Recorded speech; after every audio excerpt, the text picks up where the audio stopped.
Hello students. बेटा इस video में हम मेजरिंग इंस्ट्रूमेंट्स पढ़ेंगे। बेटा क्या क्या पढ़ेंगे? Wheatstone bridge, meter bridge, potentiometer.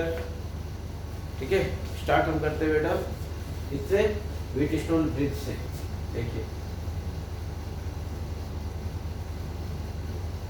Wheatstone bridge.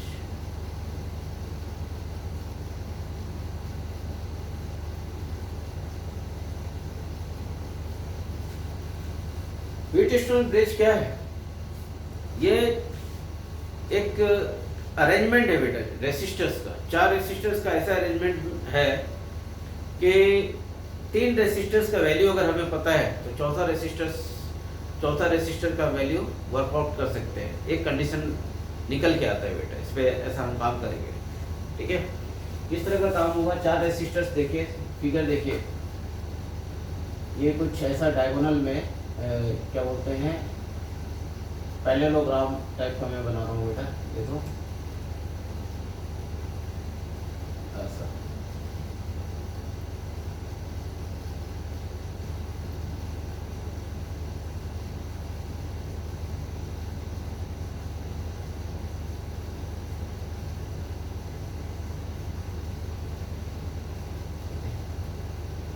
यहाँ एक रेसिस्टर होगा,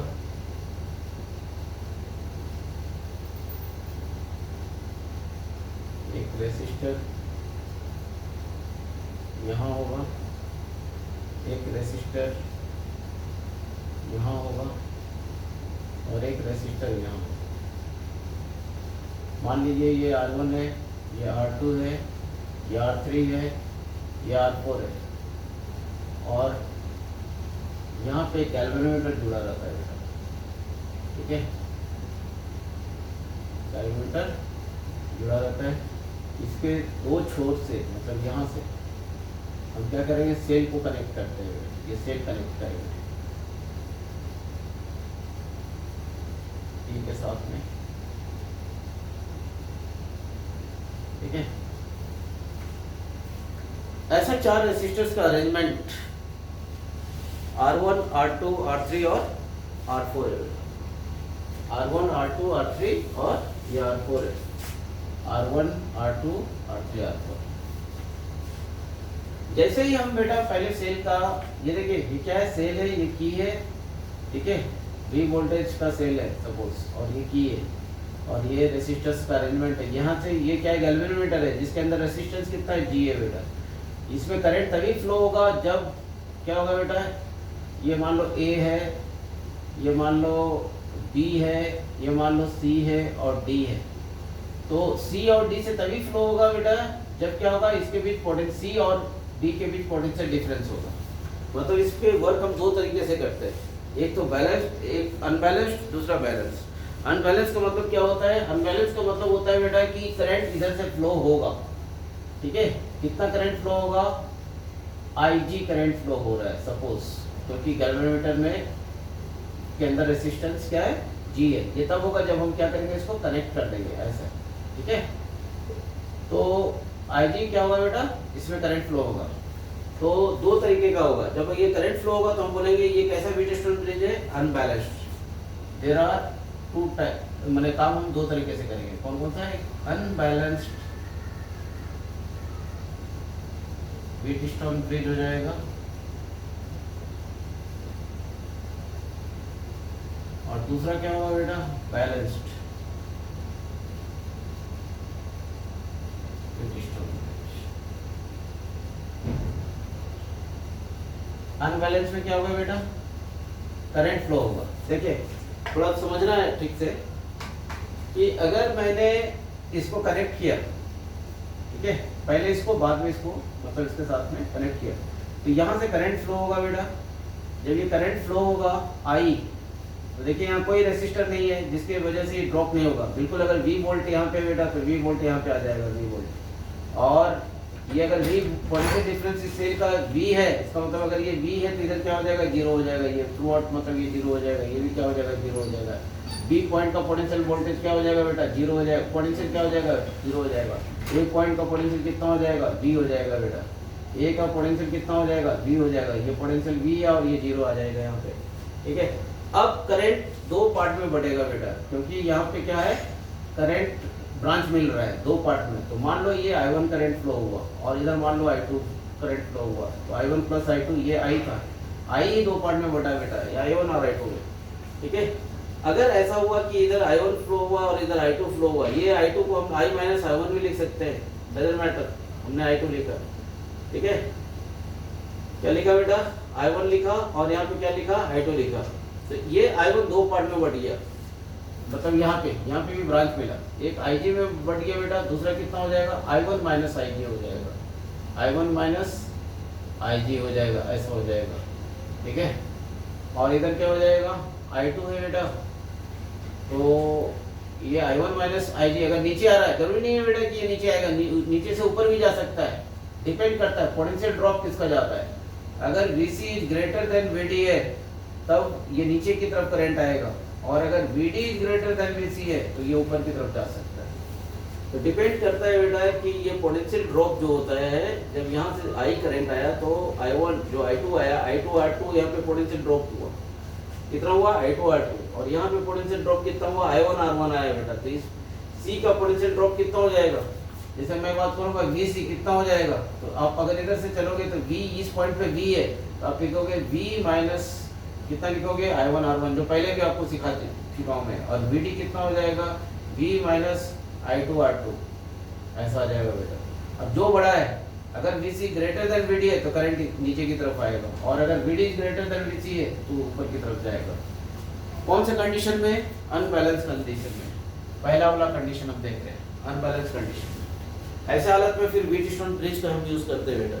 व्हीटस्टोन ब्रिज का अगर यूज करेंगे तो कैसे लिखेंगे बताइए, मैं ऐसे जाऊंगा लूप ऐसे, तो कैसे लिखूंगा, इक्वेशन लिखूंगा V, ठीक है, यहाँ से चलूंगा मैं, क्या लिखूंगा, अगर यहाँ से चलूंगा, ठीक है, यहाँ से चलूंगा और वापस वहीं पे जाएंगे तो पोटेंशियल क्या हो जाएगा, जीरो हो जाएगा, ठीक है।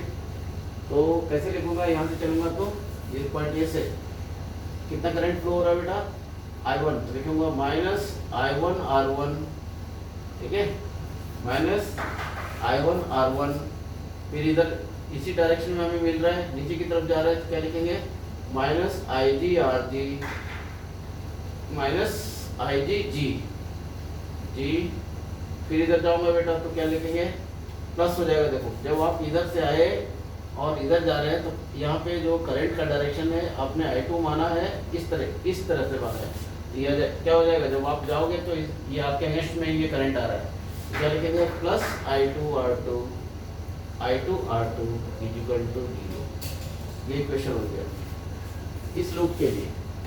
इस मेश में भी बोलते हैं, इस मेश में जो आपने इक्वेशन बनाया बेटा ऐसे कर लो, ठीक है, इस मेश में आपने इक्वेशन बनाया, इस लूप में आपने बनाया वो ऐसा बनाया, ठीक है।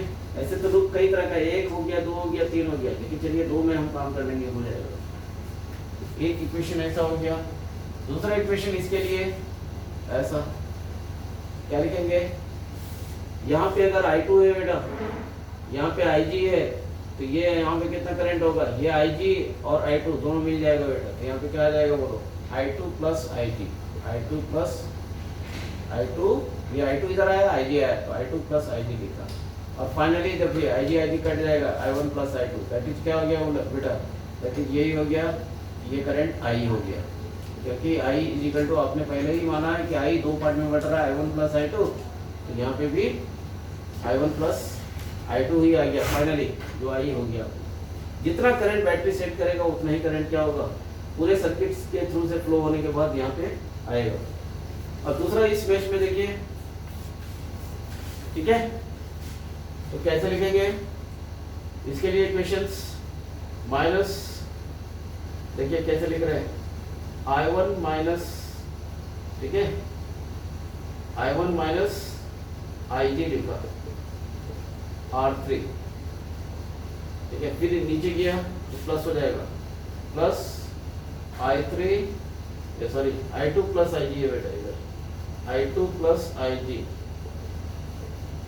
क्या है आपका और चलो सपोज कर लिया इसका ज़्यादा है तो ऊपर से नीचे आ रहा है, तो फिर जब आप ऐसे वापस जाओगे तो करंट इस पे उल्टा डायरेक्शन में मिलेगा, तो फिर प्लस हो जाएगा।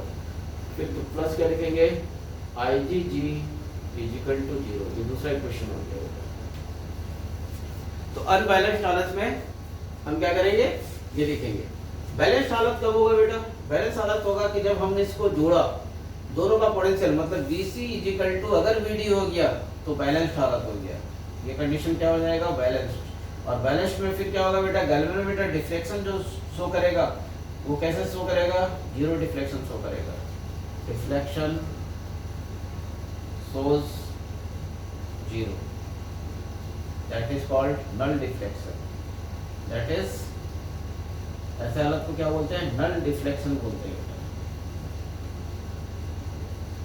अब सोचो अगर नल डिफ्लेक्शन होगा तो करंट ही फ्लो नहीं होगा। ऐसे हालत में बैलेंस्ड हालत में क्या हो जाएगा, जब ये बैलेंस्ड होगा ऐसे कंडीशन में क्या हो जाएगा, IG 0 हो जाएगा। जब IG 0 हो जाएगा तो इक्वेशन कैसे हो जाएगा बेटा, देखो -I1 ये 0 हो जाएगा, मतलब आपको क्या लिखा जाएगा, I2 R2 equal to I1 R1 हो जाएगा।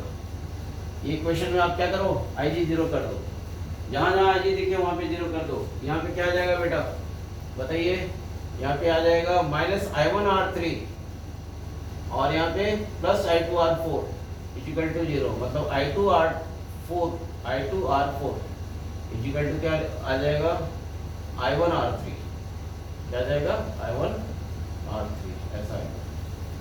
ठीक है, ये हो गया आपका पहला इक्वेशन और ये हो गया दूसरा इक्वेशन बैलेंस कंडीशन में। अब क्या होगा बेटा, दोनों को डिवाइड कर दीजिए तो एक कंडीशंस मिलेगा आपको, R2/R4 इन दोनों को डिवाइड कीजिए, डिवाइडिंग 1/2, ये ऐसे डिवाइड कर देंगे तो क्या आ जाएगा, R2/R4 डिवाइडिंग 1/2 कर दो, या 2/1 करो, कोई बात नहीं है। ठीक है, डिवाइडिंग 1/2 ऐसे हालत में क्या हो जाएगा बेटा, R2/R4 इक्वल टू R1/R3, या फिर दैट सिंप्लाइज आप लिख सकते हैं R1/R2 इक्वल टू R3/R4। ये कंडीशन होगी। ये कंडीशन क्या है बेटा, जब डिफ्लेक्शन 0 हो, मतलब BC इक्वल टू VD हो, C और D पॉइंट का पोटेंशियल अगर सेम हो बेटा, ऐसे हालत में गैल्वेनोमीटर डिफ्लेक्शन क्या होता है, 0 होता है। और अगर गैल्वेनोमीटर डिफ्लेक्शन 0 हुआ तो कंडीशंस क्या आ गया, R1/R2 इक्वल टू R3/R4, या अगर बोले कि R1/R2 इक्वल टू R3/R4, इसका मतलब इसमें करंट ही फ्लो नहीं होगा बेटा। ठीक है, समझ गए बात को। ये व्हीटस्टोन ब्रिज है, इसमें से कोई एक अननोन रेजिस्टेंस हम फाइंड कर सकते हैं। जैसे देखिए एग्जांपल,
जैसे अगर बोला बेटा एग्जांपल,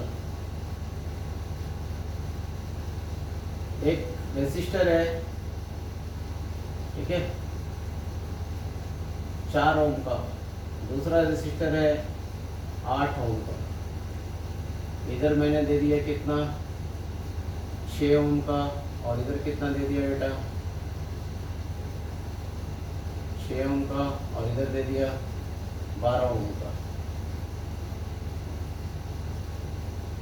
ठीक है, और यहाँ पे एक रेसिस्टर दे दिया कुछ भी 200 ओम का। और आपको बोला बेटा ये ए पॉइंट है, बी पॉइंट है, फाइंड आउट इक्विवेलेंट रेसिस्टेंस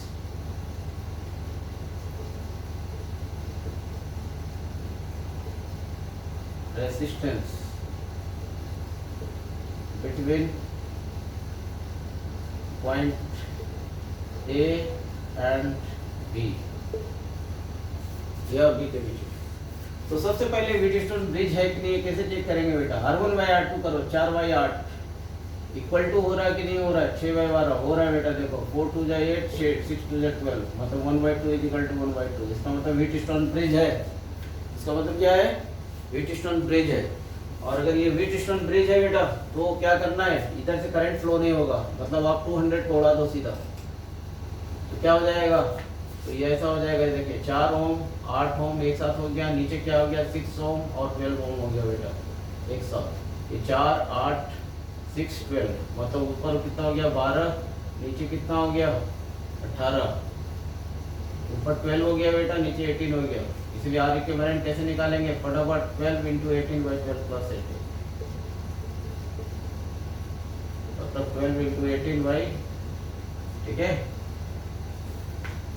कितना हो जाएगा 12 + 18 कितना हो जाएगा 30।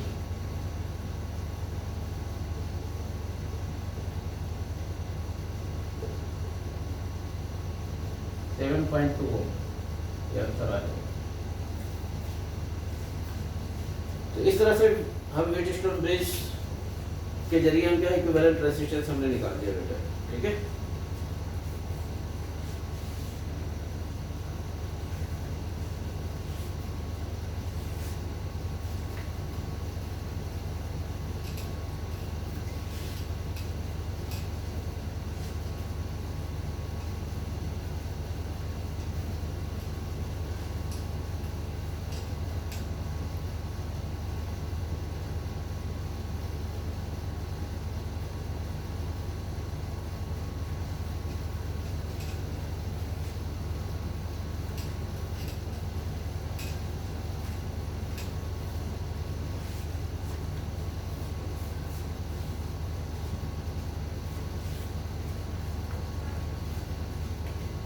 एक ऐसा भी एग्जांपल देखिए जो दिखने में ऐसा लगेगा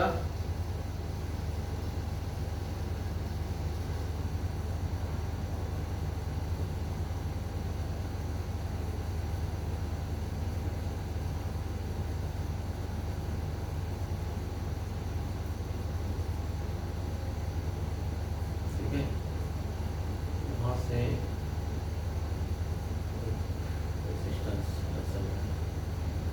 यहाँ से एक रेजिस्टेंस,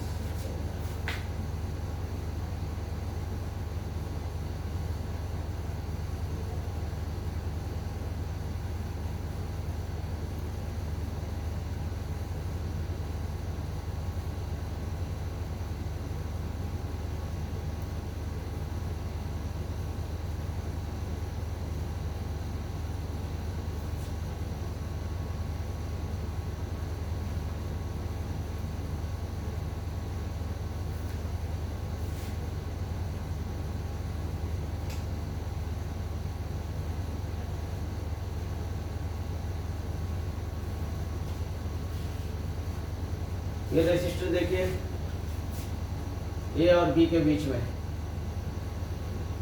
अगर मैं बोलूं कि ये 4 ओम है, ठीक है, और ये कितना है 12 ओम है, ठीक है, ये 2 ओम है और ये 6 ओम है, और ये कुछ भी आप डाल दो 80 ओम है। तो बेटा ये भी व्हीटस्टोन ब्रिज है।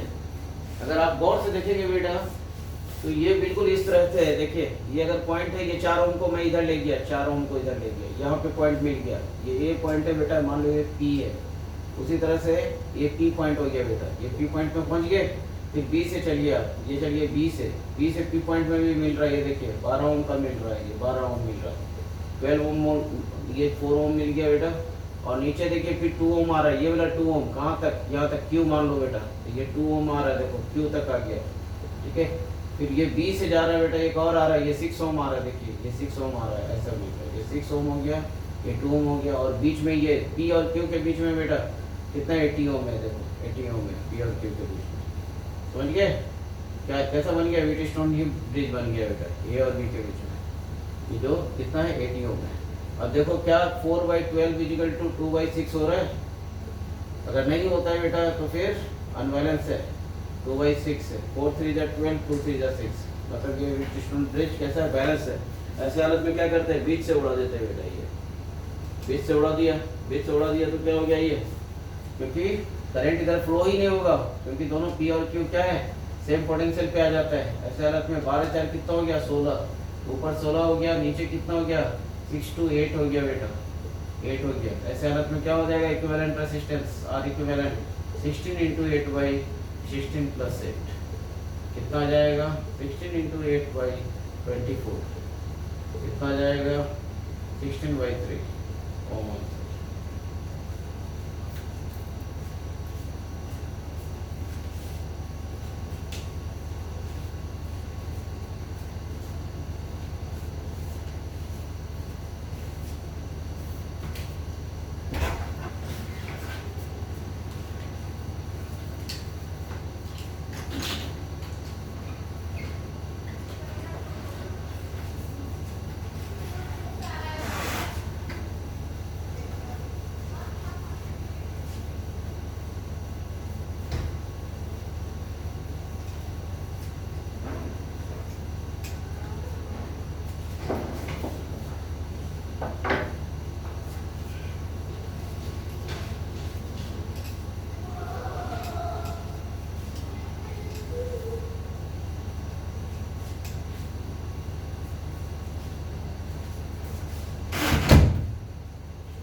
बेटा बात करते हैं मीटर ब्रिज का। मीटर ब्रिज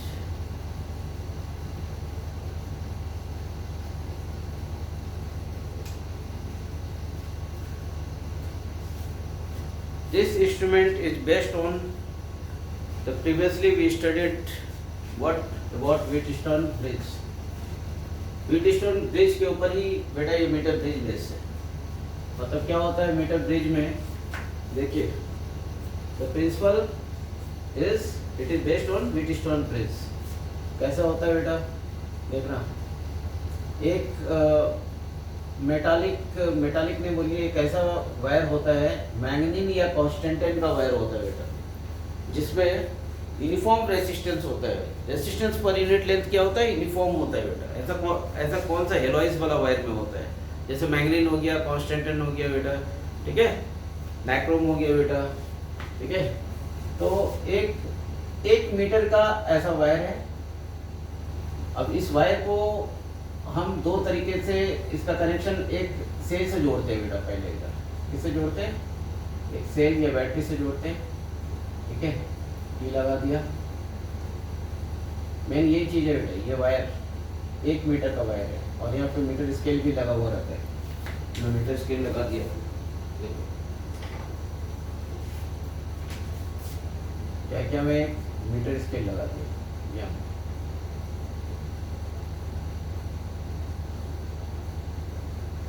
ठीक है, 1 मीटर।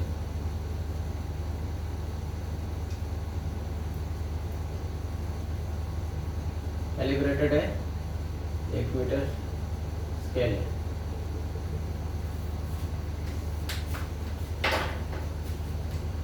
अब इस जॉइंट से बेटा, इस जॉइंट से ऐसा 2 गैप है, ठीक है, जो इसके साथ क्या है जुड़ा हुआ है इसी जॉइंट से। मतलब आप इसको थोड़ा ऐसे भी ले जा सकते हो, ऐसे, ठीक है, ऐसे लेके, और इस गैप में एक स्ट्रिप है, ठीक है, जहाँ पे एक रेसिस्टेंस नॉन है बेटा, नॉन मतलब कोई रेसिस्टेंस बॉक्स का यूज करते हैं, इसका यूज करते हैं रेसिस्टेंस बॉक्स का। रेसिस्टेंस बॉक्स ऐसा होता है बेटा कुछ एक, जिसके अंदर हम अपना वो डेटा, वो वैल्यू हम यहाँ पे रख सकते हैं, जैसे 10 ओम हो गया, 20 ओम हो गया बेटा, एक ही बॉक्स के अंदर हम वो बना हुआ रहता है बेटा। कि अगर आप एक मेटालिक कुछ बटन होता है बेटा, कुछ वेट होता है, अगर आप उसको उठाओगे तो 4 ओम का हो जाएगा, या अगर आपको 10 ओम का चाहिए तो 10 ओम वाला आप उठा दो, 10 ओम का आ जाएगा बेटा। रेसिस्टेंस बॉक्स हमारे सिलेबस में अभी नहीं है बेटा, बट यहाँ पे हम प्रोवाइड रेसिस्टेंस बॉक्स से हम कर लेते हैं, ठीक है। दूसरा एक है यहाँ पे अननोन रेसिस्टेंस है, ये रेसिस्टेंस क्या है, अननोन है, दिस इज अननोन रेसिस्टेंस, ठीक है। इस गैप में क्या है बेटा, अननोन रेसिस्टेंस है, ये रेसिस्टेंस बॉक्स का है, ठीक है। मान लिया इसको आपने, मान लिया क्या, R1 मान लिया, ये क्या है बेटा, R2 है। R2 क्या है आपके लिए, अननोन है, R1 है नोन है बेटा, R2 क्या है, अननोन है, जो आपको फाइंड करना है क्या होगा। और लेंथ जो है इसका 100 सेंटीमीटर का, 1 मीटर का है। और यहाँ से क्या है बेटा, यहाँ से गैल्वेनोमीटर लगा हुआ है, गैल्वेनोमीटर, जो जिसका दूसरा एंड जो है जॉकी के साथ में है, इसको मतलब जॉकी बोलते हैं। क्या बोलते हैं बेटा, जॉकी। जॉकी का क्या होता है, नीडल जैसा होता है, जिसको हम इस वायर पे, जो हमने वायर आपको बताया था कांस्टेंट वायर या मैग्नेट वायर है बेटा, जिसके अंदर क्या है, यूनिफॉर्म रेसिस्टेंस है, रेसिस्टेंस पर यूनिट लेंथ क्या है, यूनिफॉर्म है, ठीक है। तो अगर हम इसको स्लाइड करेंगे, स्लाइड कब तक करेंगे बेटा, स्लाइड तब तक करेंगे जब तक कि डिफ्लेक्शन क्या होता है, इस पे 0 हो जाता है। जैसे डिफ्लेक्शन इसके ऊपर 0 आएगा, हम उसको छोड़ देते हैं। मान लिया कि हमने स्लाइड किया है और डिफ्लेक्शन L1 लेंथ पे आ गया, कहाँ पे आ गया, L1 लेंथ पे 0 डिफ्लेक्शन शो कर रहा है। डिफ्लेक्शन क्या होना चाहिए, 0 शो करना चाहिए। डिफ्लेक्शन 0 शो किया तो we live to slide the jockey, slide the jockey, jockey को स्लाइड करना हमने क्या किया, छोड़ दिया, ठीक है। इट इज वेस्ट ऑन, लिख देता हूं मैं, इसके ऊपर वेस्ट है व्हीटस्टोन ब्रिज। काम क्या है बेटा, टू फाइंड अननोन रेसिस्टेंस,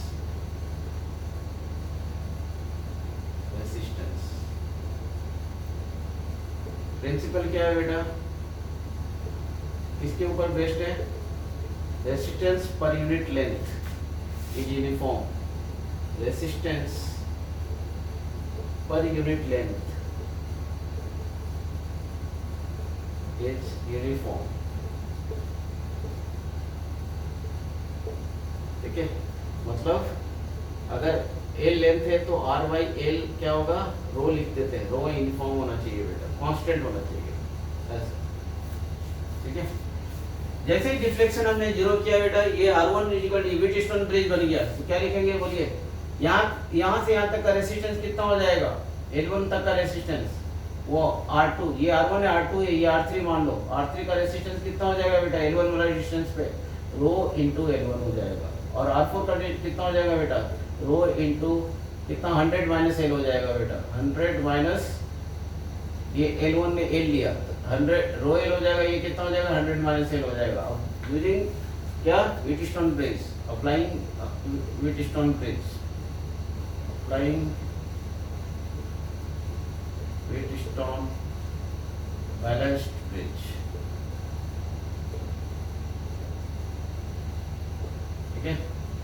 क्या हो जाएगा, R1 बाई R2 लिख सकते हैं बेटा, R1 by R2 is equal to R3 के जगह में क्या लिखेंगे, रो L by rho 100 minus L,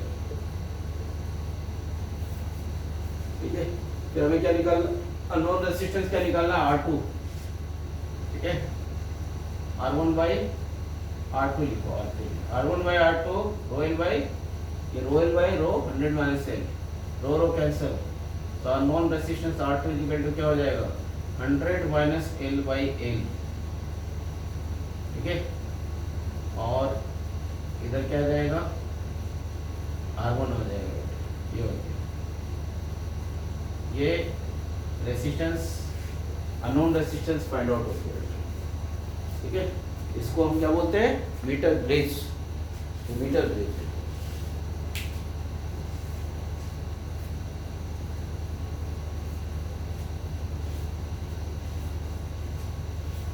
अब थर्ड वन है बेटा पोटेंशियोमीटर, वो भी डिस्कस कर देते हैं। पोटेंशियोमीटर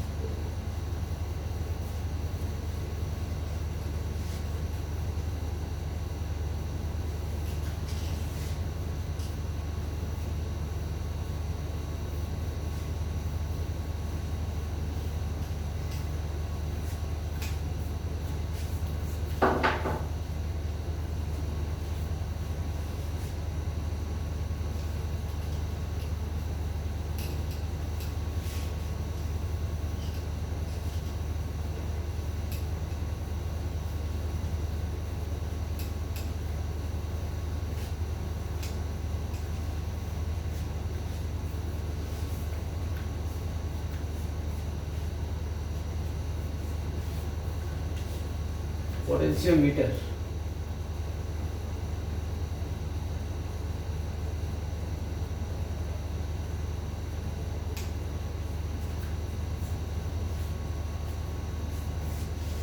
पोटेंशियोमीटर एक ऐसा डिवाइस है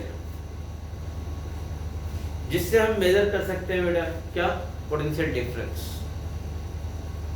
किसी इलेक्ट्रिकल सर्किट के अक्रॉस, इलेक्ट्रिकल सर्किट का मतलब हुआ है इलेक्ट्रिकल सर्किट में कोई कंपोनेंट है लाइक रेसिस्टेंस है, उसके अक्रॉस अगर हमें पोटेंशियल डिफरेंस मेजर करना होता है तो बेसिकली हम मेजर किससे करते थे, वोल्ट मीटर से करते थे बेटा। लेकिन वोल्ट मीटर से जो मेजर होता था वो एक्यूरेट नहीं होता था, मेजर एक्यूरेसी नहीं आता था। मगर पोटेंशियोमीटर वो डिवाइस है जिससे हम एक्यूरेट पोटेंशियल डिफरेंस मेजर कर सकते हैं, ठीक है। It is a device which is used to measure the potential difference across any electrical component accurately without drawing current towards itself. What is potentiometer? It is a device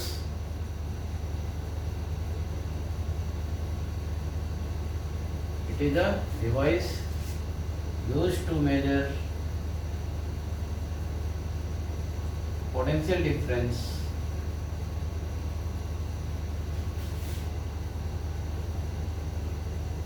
across any electrical component without accurately word बहुत important है, accurately without drawing current towards itself.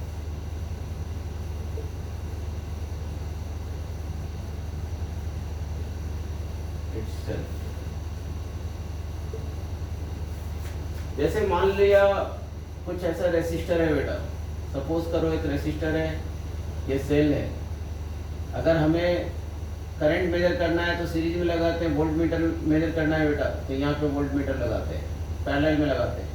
मान लिया ये 6 volt है का battery है और ये 2 ओम का रेसिस्टर है, ठीक है। और एक और रेसिस्टर मान ले लो आप, 2 ओम हो गया, इधर कुछ 1 ओम ले लो बेटा, चलो ठीक है ना। तो कितना करंट फ्लो होगा बेटा इस पे, तो करंट ऑब्वियसली 6/2 + 1 कितना हो जाएगा, 2 एम्पियर का करंट फ्लो होगा। अब मैं बोलूंगा ये पोटेंशियल, ये जो वोल्ट मीटर है कितना मेजर करेगा बेटा, तो ये V जो मेजर करेगा V = IR होना चाहिए, 2 × 2 होना चाहिए बेटा, 4 वोल्ट होना चाहिए। इधर 4 वोल्ट मेजर और इधर कितना बच जाता है, 2 वोल्ट हो जाता है, क्योंकि 6 वोल्ट का बैटरी है, 4 वोल्ट मेजर करना चाहिए उसको, 4 वोल्ट मेजर करना चाहिए। क्या ये 4 वोल्ट मेजर कर पा रहा है, तो आंसर है बेटा नहीं, 4 वोल्ट मेजर नहीं कर पा रहा है। अब क्यों 4 वोल्ट मेजर नहीं कर पा रहा है, तो इसका वजह यह है बेटा कि कितना भी वोल्ट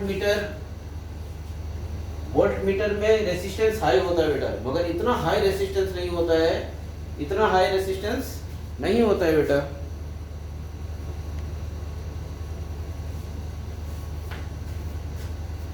ठीक है,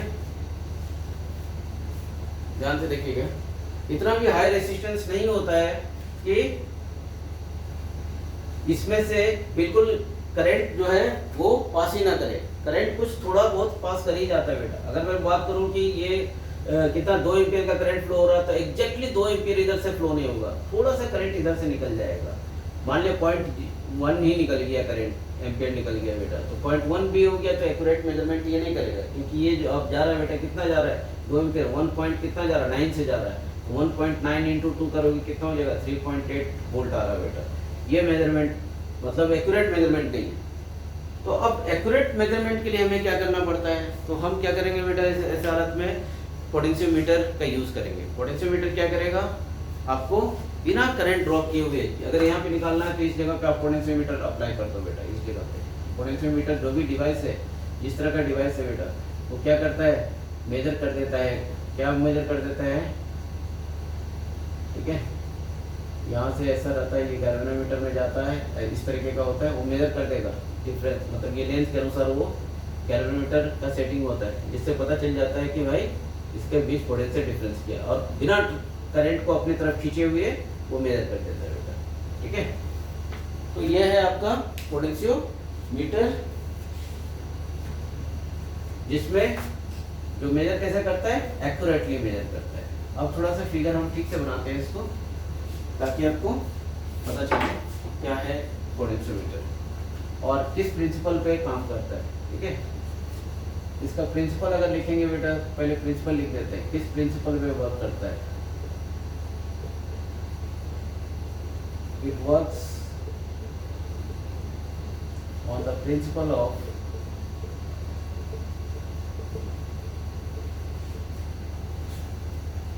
पोटेंशियल ग्रेडियंट।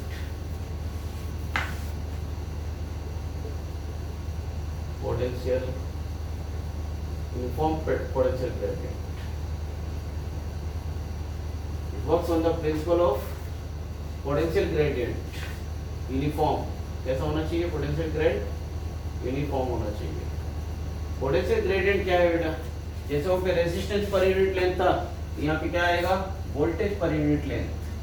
ये रो ले लिया, मान लिया, ये uniform होना चाहिए। क्या होना चाहिए, constant होना चाहिए। यूनिफॉर्म ही लिख दो, यूनिफॉर्म होना चाहिए बेटा। और इस हालत में भी हम वायर जो लेते हैं, ठीक है, बेसिकली अगर देखा जाए बेटा, तो पोटेंशियोमीटर कुछ इस तरह का डिजाइन का बना हुआ रहता है, काफ़ी मतलब बड़ा वायर रहता है बेटा इसमें, वही मैग्नीन या कॉन्स्टेंटन का वायर का, ऐसे घुमा घुमा हुआ रहता है, 1 2 3 4 ऐसा 5 ऐसा रहता है, और यहाँ पे कॉपर स्ट्रिप ऐसा लगा हुआ रहता है, सो दैट करंट अगर इधर से आएगा इधर होते हुए जाएगा। ठीक है, और ऐसा होता है बेटा, इतना वायर होता है, और एक एक्सटर्नल रेसिस्टेंस के साथ जुड़ा हुआ रहता है। ठीक है, और दूसरा मतलब मैं इस चीज़ को बेटा, ये इतना जो लंबा वायर है, मैं फिगर दूसरा बना रहा हूँ, इस लंबे वायर को मैं एक ही वायर बना रहा हूँ बेटा, और वो एक वायर से आपको बताऊंगा कि किस तरह से सर्किट डायग्राम बताऊंगा बेटा, और किस तरह से वो काम करता है। ठीक है, तो ये जितना बड़ा ऐसे घुमा हुआ है, ओरिजिनली मैं उसको कैसे बनाया बेटा, ये देखिए, एक जैसे 5 मीटर का वायर है, 5 मीटर का वायर मैंने ऐसे बनाया, जितना लंबा वायर होगा सेंसिटिव उतना ही ज़्यादा होगा बेटा, तो ये हमने बड़ा किया। अब इसका दो जो छोर है, ये वही 5 मीटर का वायर मैं स्ट्रेट लाइन से दिखा रहा हूँ बेटा।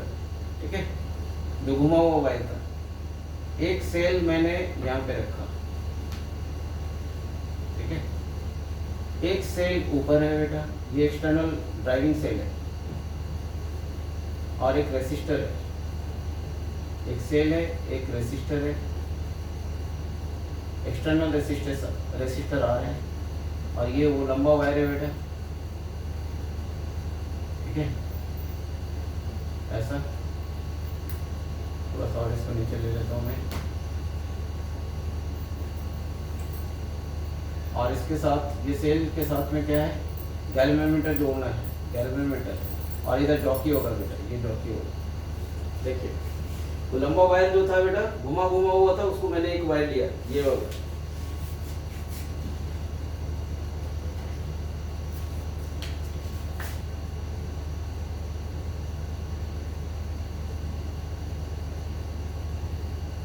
ये कांस्टेंट या मैग्नेट का वायर है, जिस पे हम काम क्या करेंगे बेटा, पोटेंशियल ग्रेडियंट यूनिफॉर्म होना चाहिए इस वायर पे, ठीक है। पोटेंशियल ग्रेडियंट यूनिफॉर्म का मतलब होगा वोल्टेज पर यूनिट लेंथ, हर एक यूनिट लेंथ में वोल्टेज ड्रॉप जो होगा बेटा वो क्या होगा, कांस्टेंट होगा, ठीक है। ऐसे काम करेंगे। अब देखो क्या क्या बातें हैं, बेसिक चीज क्या है, यहाँ पे दो सेल है, एक ड्राइविंग सेल है ई, और दूसरा वो सेल है बेटा जिससे हम क्या करते हैं, जो वोल्टेज को लेंथ के अनुसार क्या करता है, इक्वल कर देता है बेटा। अगर यहाँ पे ई है तो ये गैल्वेनोमीटर डिफ्लेक्शन जीरो तभी होगा, यहाँ पे आप समझिए बात को, गैल्वेनोमीटर डिफ्लेक्शन जीरो तभी होगा जब ईएमएफ ये जो इसका जो वोल्ट है बेटा उसके इक्विवेलेंट किया जाए। जैसे कि अगर मैं बात करूँ बेटा, ये 4 वोल्ट है, ठीक है, और ये 4 वोल्ट है बेटा, ये भी 4 वोल्ट है, ऐसा बेटा। अब बताइए क्या करंट फ्लो होगा, 4 वोल्ट 4 वोल्ट, ये इधर से ये इधर से, इसका मतलब ये दोनों इक्वल हो जाएगा बेटा। तो रेसिस्टेंस पे क्या करंट फ्लो होगा बेटा, कुछ भी करंट फ्लो नहीं होगा। अगर बोलूँगा कोई रेसिस्टेंस इस पे करंट फ्लो होगा, नहीं होगा, क्योंकि कैसा है ये, देखिए इधर से करंट 4 वोल्ट, मतलब अगर आप ऐसे चलेंगे तो ये ऐसे जा रहा है, ठीक है, और ये क्या हो रहा है, ये ऑपोजिशन में मिल रहा है, ये साथ में मिल रहा है, तो 4 माइनस 4 क्या हो जाएगा, 0 हो जाएगा। मतलब ये जितना वोल्ट है बेटा उतना ही। अगर मैं बोलूँगा ये क्या, अगर करंट नहीं फ्लो हो रहा है तो इसका मतलब ये 4 वोल्ट ई के बराबर है, ठीक है। बिल्कुल इसी तरह से क्या है बेटा, अगर ये ई है तो यहाँ से यहाँ तक, ए से लेकर के बी तक, जहाँ पे पोटेंशियल ये जॉकी जहाँ पे टच कर रहा है और गैल्वेनोमीटर डिफ्लेक्शन जीरो कर रहा है, वही वोल्टेज यहाँ पे आ जाएगा, इस लेंथ के अनुसार आ जाएगा, ठीक है। और लेंथ के अनुसार अगर वोल्टेज आएगा तो करंट फ्लो होना जरूरी है। तो करंट इस सेल के अनुसार फ्लो हो रहा है या इसके अनुसार, तो इसके अनुसार फ्लो हो रहा है बेटा। करंट यहाँ से निकलता है और इधर जा करके ऐसे चला जाता है, इधर करंट नहीं आएगा बेटा। क्यों नहीं आएगा, क्योंकि डिफ्लेक्शन जीरो शो कर रहा है। लेकिन हाँ, अगर आप इधर उधर घसकाएंगे तो करंट आएगा, लेकिन एक खास जगह पे जहाँ पे डिफ्लेक्शन जीरो हो रहा है वहाँ पे ये करंट नहीं आएगा, ठीक है। तो करंट कैसे आएगा, करंट यहाँ से चला बेटा और इधर से ऐसे निकल गया। तो पोटेंशियल, अब यहाँ पे इसी दो वायर को हम किसी कंपोनेंट, मतलब ये दोनों टर्मिनल को हम उस रेसिस्टर के अगर एलोंग लगा देंगे बेटा, जिस पे करंट फ्लो हो रहा है, तो बता देगा। ए बी जो लेंथ है, ठीक है, ये भी क्या है लेंथ, मान लिया L1 है लेंथ या L लेंथ है, तो हम बोलेंगे बेटा कितना पोटेंशियल ड्रॉप होगा, रो एल पोटेंशियल ड्रॉप हो जाएगा। रो एल इक्वल टू क्या हो जाएगा, ई हो जाएगा, ऐसा हो जाएगा, ठीक है। इस तरह से हम इस जगह पे लगाते हैं किसी इलेक्ट्रिकल कंपोनेंट को, मतलब ये पी क्यू पॉइंट है बेटा, जहाँ पे किसी इलेक्ट्रिकल कंपोनेंट को हम लगाते हैं और हम इस लेंथ से क्या करते हैं, पता कर लेते हैं कि उसके बीच कितना पोटेंशियल ड्रॉप होगा, ओके, ऐसा।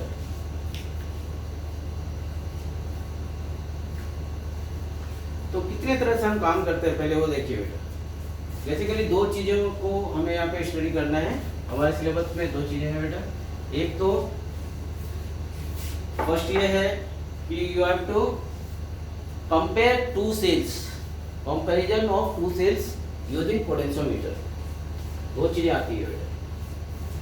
फर्स्ट है कंपैरिजन ऑफ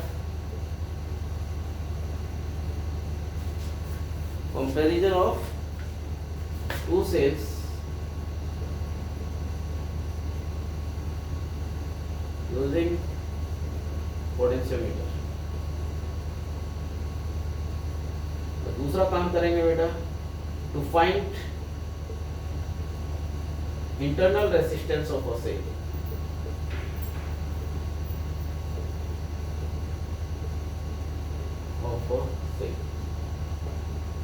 यूजिंग पोटेंशियोमीटर, ठीक है। कितने तरह का काम करेंगे, दो तरह का काम करेंगे। क्या क्या काम करेंगे, एक तो कंपैरिजन करेंगे बेटा टू सेल्स का। मान लीजिए एक सेल का ईएमएफ कितना है, U1 है, दूसरे सेल का ईएमएफ कितना है, E2 है। इन दोनों का कंपैरिजन करेंगे। दूसरा क्या काम करेंगे, दूसरा काम करेंगे बेटा कि फाइंड करेंगे इंटरनल रेसिस्टेंस। इसी सेल का इंटरनल रेसिस्टेंस कितना है वो हम using this potentiometer we can find out. ठीक है,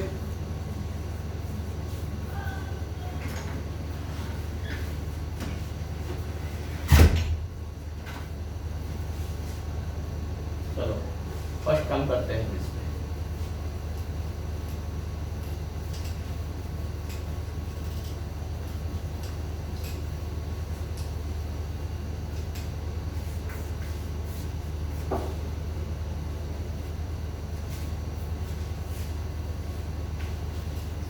फिगर यही रहेगा।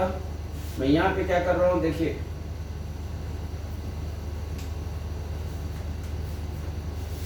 इस जगह पे मैंने दो सेल बनाया बेटा, एक सेल E1, ठीक है, आप चाहो तो चलेगा कोई बात नहीं, E1 लिख दिया आपने, एक लिखा E1, दूसरा सेल बनाया बेटा E2, और ये जो है गैल्वेनोमीटर से जुड़ा हुआ है यहाँ पे बेटा। पहले इसको टच करेंगे, बाद में इसको टच करेंगे। ठीक है, ये दो एंड है जिसको हमको क्या करना है, इस गैल्वेनोमीटर के एंड को हमको टच करवाना है बेटा। इसका नाम दे दो M, इसका नाम दे दो N।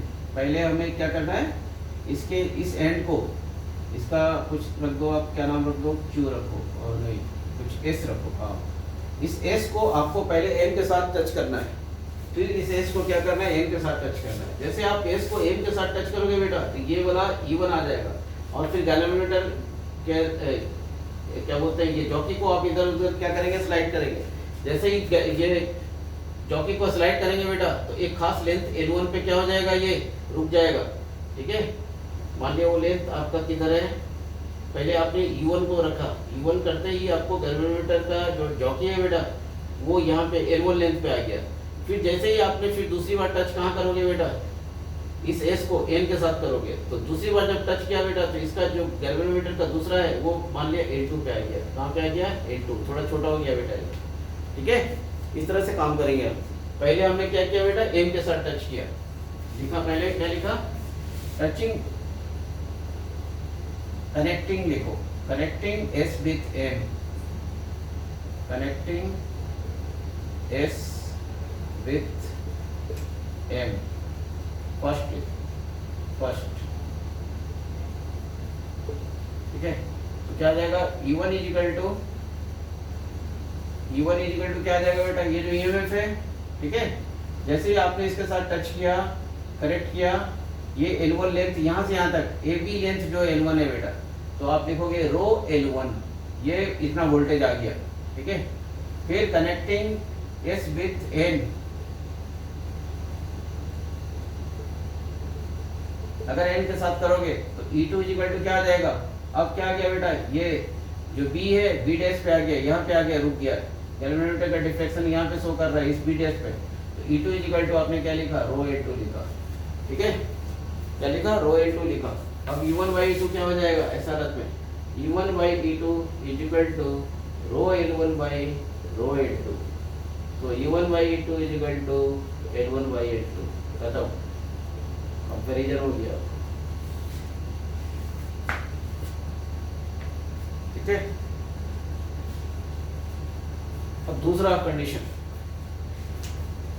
To find internal resistance of a cell.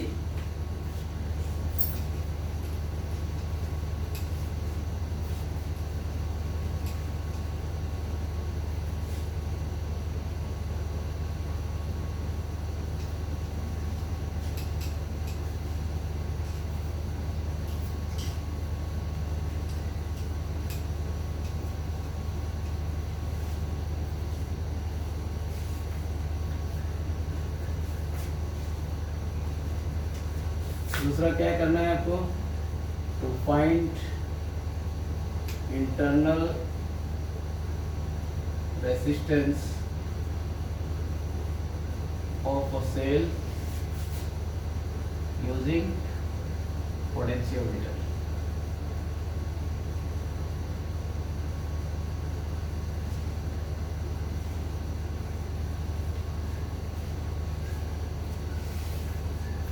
Okay, फिर से बना देता हूँ पोटेंशियोमीटर, बहुत जल्दी में बना सकते हो आप बेटा। ये एक्सटर्नल रेसिस्टेंस, ठीक है। पहले एक ईएमएफ दे दो, एक सेल दे दो जो ड्राइविंग सेल होगा, जो करंट फेंकने का काम करेगा बेटा, ठीक है। इस पे वो वायर जो कॉन्स्टेंटिनी या मैग्नीन का है, जिस पे हम जॉकी को घसकाते हैं, और यहाँ पे एक सेल लगाना है बेटा। इस जगह पे क्या लगाना है, ये वो वायर है जिस पे जॉकी को हम क्या करते हैं, स्लाइड करते हैं। ये मान लो आपका कुछ लिख लो ई है, ठीक है, E1 मान लो इसको, ये कैपिटल R मान लो, और ये क्या है, E है बेटा। ये सेल क्या है, E है, और इंटरनल रेजिस्टेंस कितना है, R है। और यहाँ से क्या है, जॉकी से, ये गैल्वेनोमीटर से जॉकी जुड़ा हुआ है, जिसको हम घसकाएंगे बेटा। इस बैटरी का काम क्या है, करंट फेंकेगा, और करंट किधर से आएगा बेटा, इधर से ऐसे निकल जाएगा, इधर से करंट नहीं आएगा, क्योंकि गैल्वेनोमीटर का डिफ्लेक्शन आपको क्या करना है, जीरो करना है। जीरो करते ही क्या होगा, करंट इधर से ऐसे निकल जाएगा, और इसका जितना पोटेंशियल ड्रॉप होगा उस लेंथ के अकॉर्डिंग क्या करेगा, सेट करेगा। यही पोटेंशियोमीटर का बेसिक वर्क है, ठीक है। अब सबसे पहले मैंने क्या किया बेटा, जैसे ही इसको कनेक्ट किया, डिफ्लेक्शन जीरो किया, मान लो कि वो लेंथ क्या है, L है, तो लेंथ कितना गया बेटा, L1 लेंथ ले लो। कितना लेंथ, L1। तो आप क्या लिखोगे, E equal to rho L1। आप क्या लिखेंगे बेटा, E equal to rho L1 लिखेंगे, जैसे पहले भी किया था वैसे किया। अब क्या करना है बेटा, ठीक है। अब हम करने जा रहे हैं एक एक्सटर्नल रेसिस्टेंस, यहाँ पे कुछ ये R है बेटा, ये E है, एक एक्सटर्नल रेसिस्टेंस हम जोड़ते हैं, ठीक है। ये एक्सटर्नल रेसिस्टेंस कुछ ले लो, अगर हमने वो R लिखा है तो R1 ले लो, चाहे आप इसको R1 ले लो बेटा, इसको R ले लो, कोई दिक्कत नहीं है। आप इसको R ले लिया, ठीक है।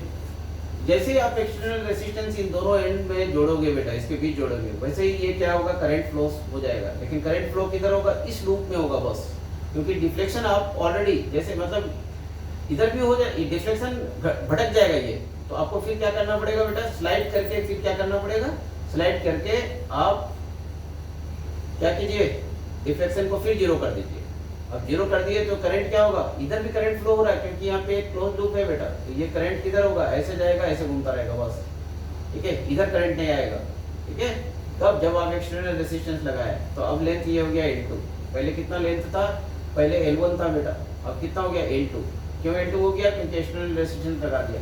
इसके बीच का जो वोल्टेज है वो कम हो गया बेटा। अब इसके बीच का वोल्टेज कितना हो जाएगा बताइए, E माइनस IR, जैसे बताया था ना आपको, पोटेंशियल टर्मिनल वोल्टेज कितना हो जाता है, E माइनस IR। तो आप लिख सकते हैं E minus IR equal to ये पोटेंशियल डिफरेंस इसके बीच में कितना, रो L2, क्योंकि L2 पे रुक गया, तो आप क्या लिखोगे, रो L2, ऐसा लिखोगे,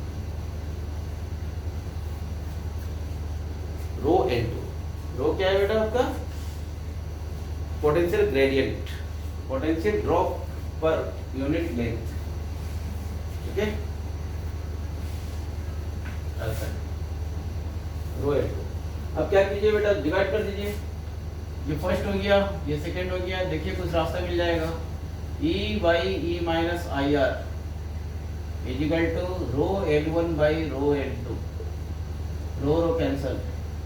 अब ये I आप सोचिए क्या होगा बेटा, यहाँ पे ये जो I करंट है, ये स्मॉल I की बात कर रहा हूँ मैं, ये क्या होगा, आप करंट कैसे निकालते हैं, ऐसे जाएंगे आप, तो आप कैसे लिखेंगे, current I equal to E by, ये potential drop, potential difference E है इसके बीच, और R रेसिस्टेंस है, तो इसमें करंट कितना होगा, E divided by R plus R होगा करंट बेटा। तो आप यहाँ पे ऐसे लिख दीजिए, E by E minus I की जगह में क्या लिखे, E by R plus R, और यहाँ पे I लिखा स्मॉल r है, ये small r equal to L1 by L2 लिखा, ठीक है।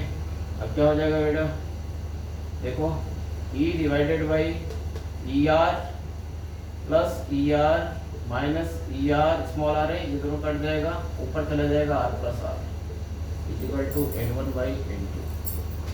अब क्या हो जाएगा, E कैंसिल हो जाएगा बेटा, यहाँ पे 1 प्लस R बाई R हो जाएगा equal to L1 by L2, ठीक है। तो R by R equal to क्या हो जाएगा बेटा, L1 बाई L2 माइनस 1 हो जाएगा, ऐसा आ जाएगा। तो निकल गया। फिर इंटरनल रेजिस्टेंस कितना हो जाएगा बेटा? इंटरनल रेजिस्टेंस फिर क्या हो जाएगा? R into L1 by L2 minus 1, ये इंटरनल रेजिस्टेंस है। यहाँ पे क्या है? L2 is less than L1 है बेटा, L2 is less than L1 है, तभी ये पॉजिटिव वैल्यू आएगा आपका। ठीक है, so you can find out internal resistance of the cell using potentiometer।